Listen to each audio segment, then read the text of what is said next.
Seorang wanita parubaya terus meronta saat diamankan warga di Desa Mancilan, Kecamatan Mojoagung, Kabupaten Jombang, Jawa Timur. Wanita ini ketahuan mencuri sebuah sepeda motor dan satu buah sepeda angin. Pencurian sepeda motor terjadi pada Minggu malam di halaman depan rumah warga. Pada hari berikutnya warga desa kehilangan sebuah sepeda kayu yang kemudian dipergoki sedang dikendarai pelaku. Seketika warga segera menghentikan dan menginterogasinya, namun pelaku justru kabur. Pada dini hari tadi warga mendapati tersangka bersembunyi di kebun. Warga juga menemukan sepeda motor yang diduga curian. Tanpa menunggu lama, warga langsung mengamankan tersangka dan menyerahkannya kepada petugas dari Polsek Mojoagung. Dari Jombang, Jawa Timur, Mukhtar Bagus, iNews melaporkan.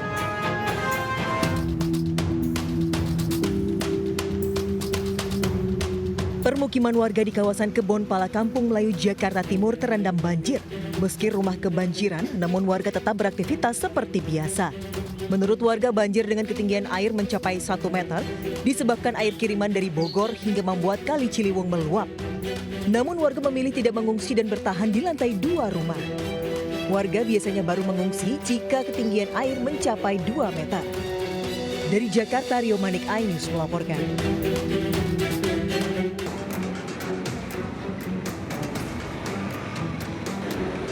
Sejumlah warga negara asing dari berbagai negara sudah hampir 1 tahun mendirikan tenda pengungsian di depan kantor Komisioner Tinggi PBB untuk pengungsi UNHCR di Jalan Setiabudi Kuningan, Jakarta Selatan. Mereka berasal dari negara yang sedang mengalami konflik seperti negara Sudan, Iran, Afghanistan, Somalia, hingga pengungsi Rohingya. Mereka tinggal tanpa aliran listrik, air, dan fasilitas toilet, sehingga rumah ibadah dan minimarket menjadi pilihan saat para pengungsi ini membutuhkan toilet. Para pengungsi ini juga mengandalkan pemberian masyarakat untuk makanan sehari-hari. Para pencari suaka ini tinggal di dekat kantor UNHCR untuk menunggu dikirim ke negara lain atau mendapatkan status warga negara Indonesia. For resettlement, karena aku udah 11 tahun, biasanya harus ini udah aku pindah ke negara ketiga, tapi masih aku di sini. Status aku belum jelas. Ya, belum jelas ya, makanya aku di sini. Kondisi para pengungsi asing yang bermukim di pinggir jalan ini tengah menjadi sorotan dan polemik. Dari Jakarta, Giselia Nurrahma, Rizky Solehudin, iNews melaporkan. Pemirsa, seorang wanita pemilik wedding organizer tega menipu sejumlah calon pengantin di Bogor, Jawa Barat. Pelaku menggelapkan uang hingga puluhan juta rupiah dengan modus paket murah pesta pernikahan. Kok tega sih teh kayak gitu ke orang lain? Terus teteh berarti nanti nih pernikahan kita teteh mau cari korban lain dari uang mereka buat pernikahan kita. Siti Mulyawati Ningrum hanya tertunduk saat didatangi keluarga korban penipuan dan penggelapan uang yang dilakukan dengan modus wedding organizer atau WO. Wanita 33 tahun ini nekat menipu sejumlah calon pengantin dengan modus menjanjikan bisa menyediakan dekorasi dan catering. Korban yang tergiur akhirnya mengirimkan uang sebesar 20 juta rupiah. Berdasarkan laporan korban, polisi langsung meringkus pelaku. Kepada penyidik, pelaku mengaku menggunakan uang hasil kejahatan untuk keperluan pribadi hingga traveling. Kini ada 7 calon pengantin yang membuat rencana acara pernikahan dengan pelaku untuk periode Juli hingga Januari 2025. Pelaku berinisial SMN tidak melaksanakan perjanjian pengadaan pernikahan dengan modus dia mengiklankan WO Ravania Decoration Bogor dengan memberikan diskon atau potongan harga serta tambahan souvenir. Kini pelaku mendekam di Polsek Bogor dan terancam hukuman penjara 4 tahun. Dari Bogor, Jawa Barat, Andi Firmansyah, iNews melaporkan. Kasus anak gugat ibu kandung gara-gara warisan terus bergulir di Pengadilan Negeri Karawang, Jawa Barat. Sang anak sekaligus penggugat mengaku tega menggugat sang ibu karena dihapus dari daftar ahli waris.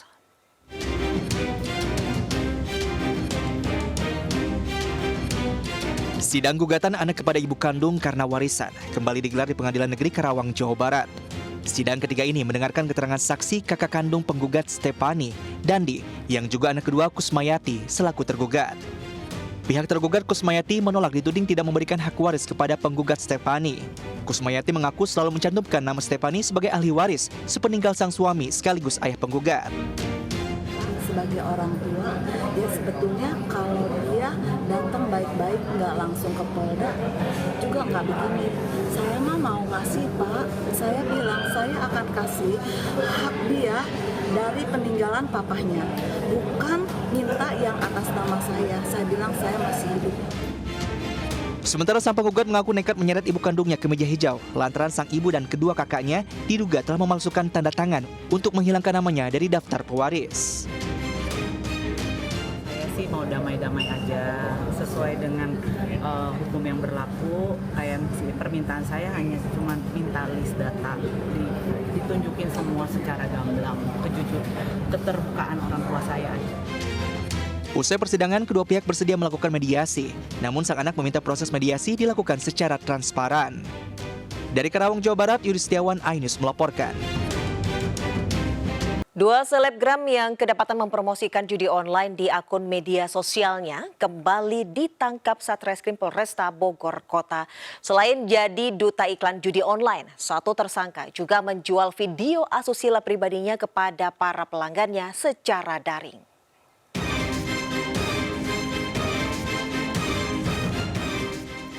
Satreskrim Polresta Bogor Kota kembali meringkus dua selebgram yang kedapatan mempromosikan judi online di media sosialnya.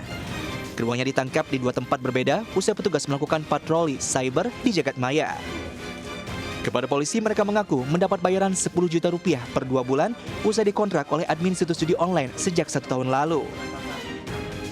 Salah satu tersangka, LS, bahkan didapati polisi juga menjual koleksi video syur pribadinya kepada para pelanggannya secara daring.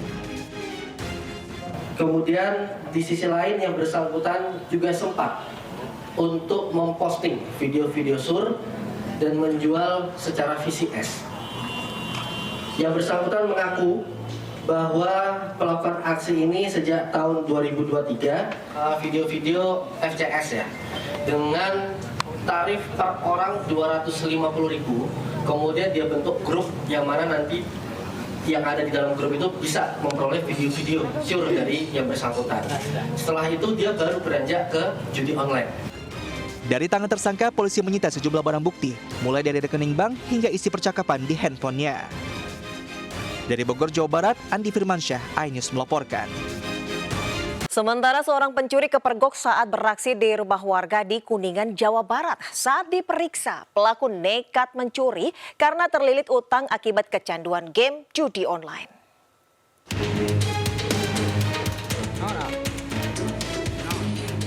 Aksi pencurian di rumah warga Desa Babatan, Kadu Gede, Kuningan, Jawa Barat kepergok pemilik rumah. Pelaku langsung kabur usai mencuri barang hingga diteriaki warga yang langsung mengejarnya. Setelah mendapat laporan warga, polisi langsung menangkap pelaku dengan barang bukti sebuah anting emas. Saat diperiksa, ia mengaku nekat mencuri karena terlilit utang akibat kecanduan judi online. Ia mencuri di rumah warga setelah terlebih dahulu mengawasinya dan terlihat sepi. Dirinya juga mengaku sudah menjual mobil, 4 sepeda motor, hingga tanah orang tuanya untuk main judi online. Pelaku itu melakukan pencurian ini karena ingin memiliki uang ya, terlilit utang lah. Kemungkinan masalah utang dan terlibat dengan judi online. Untuk saat ini pelaku diamankan di Mapolsek guna pemeriksaan lebih lanjut. Petugas mengimbau kepada warga untuk menghindari judi online karena merugikan diri sendiri juga keluarga. Dari Kuningan, Jawa Barat, Miftahudin, iNews melaporkan. Lebih dari 1.000 istri menggugat cerai suaminya, di antaranya karena kerancingan judi online. Angka perceraian juga tinggi, mayoritas karena masalah ekonomi.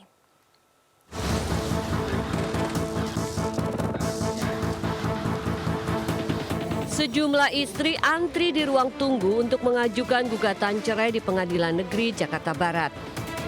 Berdasarkan data pengadilan, kasus perceraian di Jakarta Barat dari bulan Januari hingga Juni 2024 mencapai 1.943 perkara. Sementara gugatan cerai diajukan istri sebanyak 1.287 perkara. Mayoritas alasan para istri menggugat suaminya lantaran permasalahan ekonomi hingga suami yang keranjingan judi online. Kekurangan ekonomi ya. Jadi artinya kekurangan ekonomi tentunya tidak tercapainya ya kebutuhan hidup sehari-hari dalam rumah tangga, artinya tidak tercapainya pemenuhan kebutuhan hidup dari sang suami terhadap istri, gitu kan. Bahkan istrinya juga ikut bekerja, ternyata memang juga tidak tertutupi, gitu kan. Judi online dan pinjaman online memperparah kondisi ekonomi keluarga. Tak hanya itu, ketagihan judi online juga bisa berdampak kepada meningkatnya angka kriminalitas. Dari Jakarta, Miftahul Gani, Anyus melaporkan. Pemirsa, sejumlah karyawan ditangkap polisi karena mencuri sepatu ekspor di Majalengka, Jawa Barat dengan menyembunyikan sepatu dalam jaket saat pulang kerja.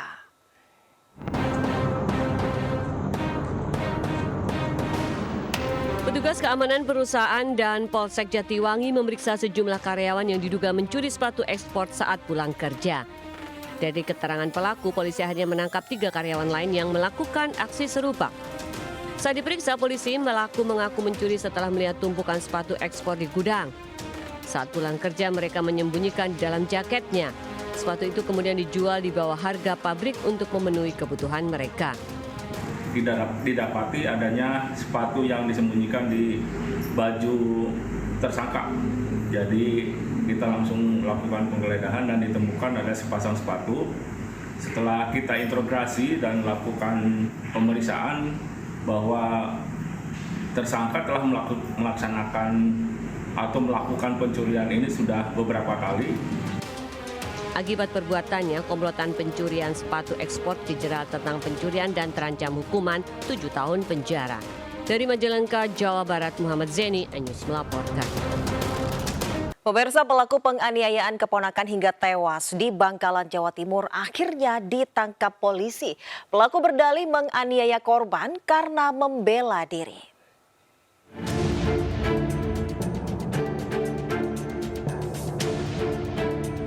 HN, warga Tanah Merah Laok, Kabupaten Bangkalan, Jawa Timur, digelandang polisi usai ditangkap karena membunuh MS, keponakannya. Saat diperiksa, HN mengaku menganiaya korban sebagai bentuk pembelaan diri. Peristiwa berawal saat pelaku membereskan lokasi hajatan pernikahan di rumah adik perempuannya yang merupakan ibu korban. Tiba-tiba pelaku terlibat cekcok mulut dengan ayah korban. Pertengkaran berakhir setelah ditenangkan warga sekitar. Tak lama setelah pelaku kembali ke rumahnya yang berjarak 50 meter, korban MS datang sambil marah-marah terkait cekcok mulut yang terjadi. MS pun menyerang dan menganiaya pelaku. Pelaku kemudian menyerang balik dengan menusukkan keris yang terselip di pinggangnya. Korban pun tewas dalam perjalanan di rumah sakit. Akibat perbuatannya, pelaku dijerat pasal pembunuhan dan penganiayaan yang menyebabkan orang meninggal dunia dengan ancaman hukuman maksimal 15 tahun penjara. Korban ini mendatangi rumahnya pelaku. Di sana sempat ketika nyampe informasinya pelaku ini dipukulin oleh korban. Karena posisi tadi sudah memegang senjata tajam, ya diarahkanlah ke sebelah kiri korban. Sebelumnya warga geger dengan peristiwa penganiayaan keponakan oleh pamannya di Dusun Tambak Agung, Tanah Merah Laok, Bangkalan, Jawa Timur. Korban terluka senjata tajam di bagian pinggang dan bawah ketiak.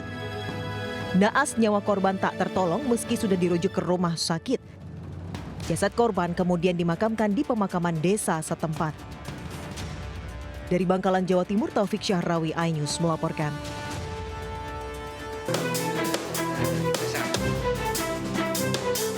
Seorang siswa SMKN 3 Wonosari, Gunung Kidul, Yogyakarta mengaku tidak dapat mengambil ijazahnya karena belum memiliki biaya pengambilan sebesar 4 juta rupiah. Video ini pun viral di media sosial. Saat dikonfirmasi, pihak SMKN 3 Wonosari membantah pernyataan siswa bernama Ori Setiawan itu. Pihak sekolah pun mengaku sudah memberikan himbauan kepada orang tua atau wali murid untuk mengambil ijazah milik anaknya. Terkait beredarnya video yang di situ dengan judul yang sangat fantastis ya, bahwa SMK Negeri 3 menahan ijazah siswa tamatan 2023 atas nama Ori Setiawan. Yang terjadi sebetulnya, Mas, kami tidak pernah menahan ijazah. Pasca viral, pihak sekolah mengaku sudah melakukan klarifikasi dan menyerahkan ijazah tersebut langsung ke rumah orang tua Oris Setiawan. Dari Gunung Kidul, Yogyakarta, Kismaya Wibowo, iNews melaporkan. Geram anaknya tak diterima di sekolah negeri dekat rumah, sejumlah warga mendatangi kantor kepala desa di Jombang, Jawa Timur. Mereka mendesak kepala desa memprotes Dinas Pendidikan terkait kekacauan sistem penerimaan peserta didik baru.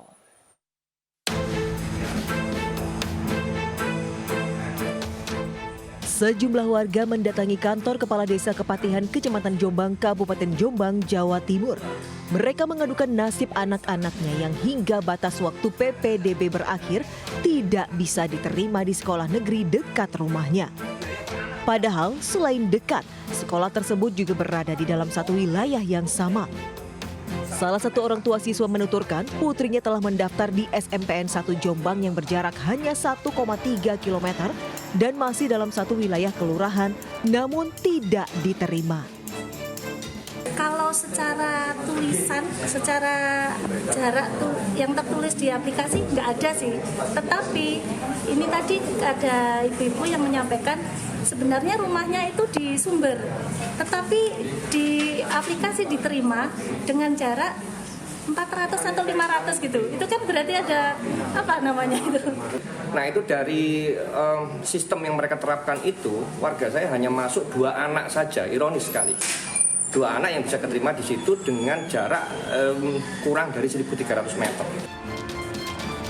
Akibatnya puluhan anak desa Kepatihan terpaksa harus mencari sekolah lain di luar wilayah desa Kepatihan yang jaraknya lebih jauh hingga mencapai 5 km.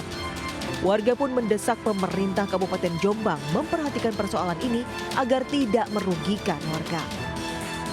Dari Jombang, Jawa Timur, Mukhtar Bagus, iNews melaporkan. Sementara di SMP Negeri Madiun, Jawa Timur hanya mendapat 4 siswa baru. Letak geografis yang terpencil juga menjadi salah satu sebab minimnya minat calon siswa mendaftar.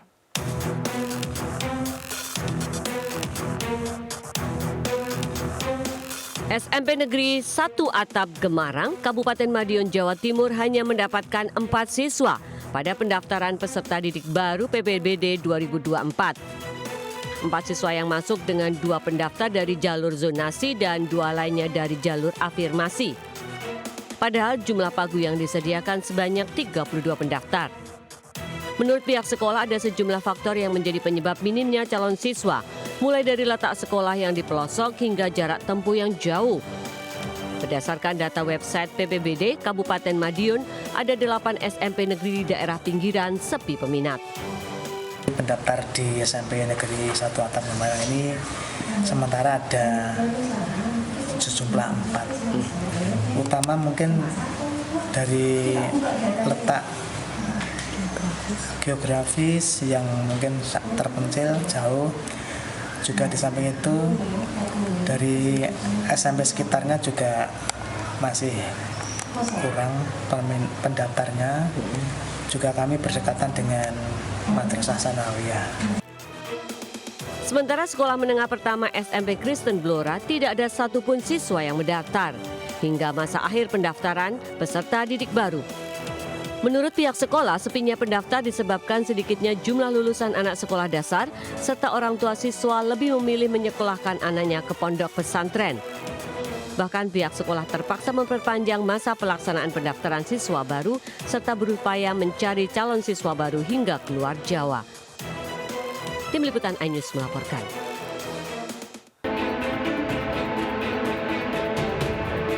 Gunung Merapi kembali erupsi dengan menyemburkan awan panas sejauh 1.000 meter ke arah barat daya. Dari data Balai Penyelidikan dan Pengembangan Teknologi Kebencanaan Geologi BPPTKG Yogyakarta, durasi awan panas guguran terjadi dalam 109 detik dengan amplitudo 33 mm.